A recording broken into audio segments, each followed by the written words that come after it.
শনিবার বলিউডের সুপারস্টার শাহরুখ খানের ছেলে আরিয়ান খান মাদক কাণ্ডে গ্রেপ্তারের পর একে একে উঠে আসছে পুরনো সব ঘটনা।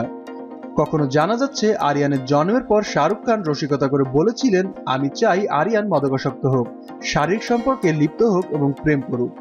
এরই মধ্যে আরো একটি পুরনো ঘটনার কথা জানা যাচ্ছে। আরিয়ানের মা গৌরী খানের কাছেও নাকি একবার মাদক পাওয়া গিয়েছিল। 2011 সাল আচমকা শোনা যায় বার্লিন বিমানবন্দরে শাহরুখ পত্নীর কাছ থেকে গাঁজা পাওয়া গিয়েছিল। মাদক সহ গ্রেপ্তার করা হয়েছিল তাকে। যদিও পরবর্তীকালে এক সাক্ষাৎকারে গৌরী জানিয়েছিলেন সমস্ত অভিযোগ মিথ্যা, এমন কোনো ঘটনাই ঘটেনি বলে তার দাবি। একই সাথে মিথ্যা রটানোর বিরুদ্ধে প্রতিবাদও জানান তিনি। এদিকে এনসিপির হেফাজতে রয়েছেন আরিয়ান। সোমবার তাকে আদালতে তোলা হবে। রোববার রাতে শাহরুখ পুত্রকে গ্রেপ্তার করার পর জানানো হয়েছিল কেবলমাত্র একদিনের জন্য তাকে এনসিপির হেফাজতে রাখা হবে। তবে সোমবার দুপুরে এনসিপি সূত্রে জানা যায় আরিয়ানকে এখনই ছাড়া হবে না। তদন্তের স্বার্থে তাকে আরো কয়েকদিন রাখা হতে পারে এনসিবির হেফাজতে। সেলিব্রিটিদের সকল খবর পেতে আমাদের চ্যানেলটি সাবস্ক্রাইব করুন। ধন্যবাদ।